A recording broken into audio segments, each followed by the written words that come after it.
Have you ever said something that didn't just mean something? Like when you say, "I promise I'll help you tomorrow." You're not only talking about a promise, but you're making one. That we call speech act. When we speak, our words perform action. In this short video, we will explore how speech act work in real life using J.L. Austin's speech act theory and the main ideas from semantic and pragmatic. According to Austin, every utterance has three types of acts. First is locutionary acts, the acts of saying something or the literal meaning of the utterance. Second, illocutionary acts, the intended function behind what we say, such as requesting, asking, and promising. And the last is perlocutionary acts, the effect of our words has on the listeners, like persuading, scaring, or inspiring them. All speech acts also have function. For example, assertions. The class starts at 9 p.m. It conveys information. And for the questions, what time does the class start? That means asking for information. For the requires, can you lend me your notes? That means ask someone to do something. And for order, submit your task now. That means demands actions. For the promise, I'll help you with your presentation tomorrow. That means commits the speaker to an action. And the last is treat. If you skip practice again, I'll tell the coach. That means warns of consequences. Each of these speech acts only works when certain velocity conditions are met, meaning the context, ability, intention fit the situation. Let's look how it happens in real life. Imagine this scene in library after class.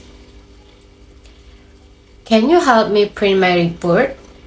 The printer's stuck again. Sure, let's go.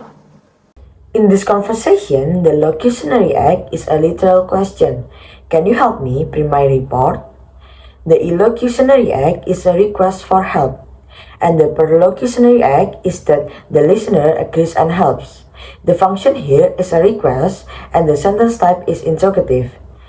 The velocity conditions are fulfilled because the task has not been done. The speaker genuinely needs help, the listener is able to help, and the listener is willing to do it. Because all of these match, the speech act is considered felicitous or successful.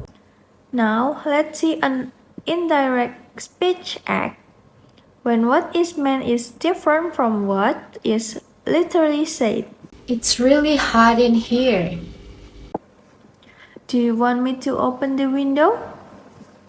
Yes, please. When the speaker says, "It's really hot in here," the locutionary act is simply stating that the temperature is high. However, the illocutionary act is actually a request to open the window.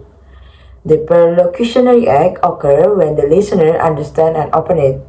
Although the sentences is declarative, its function is a request expressed politely and indirectly. The felicity conditions are met because the listener correctly interprets the intention from context.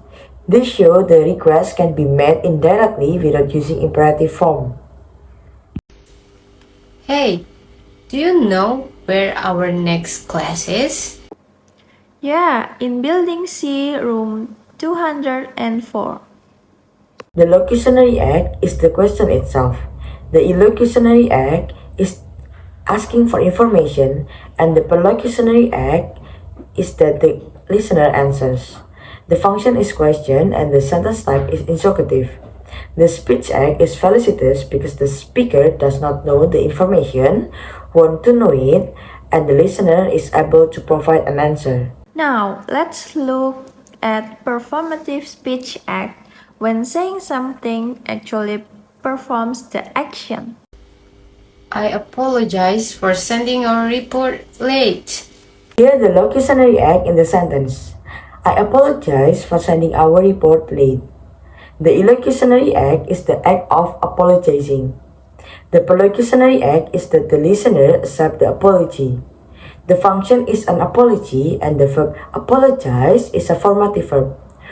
For this kind of speech act to be valid, the verb must be the first person, in the present tense, and the spoken sincerely in the right context. In this case, the apology is formed simply by saying it. We can perform different speech acts using different sentence types. First is declarative sentence, like you are late.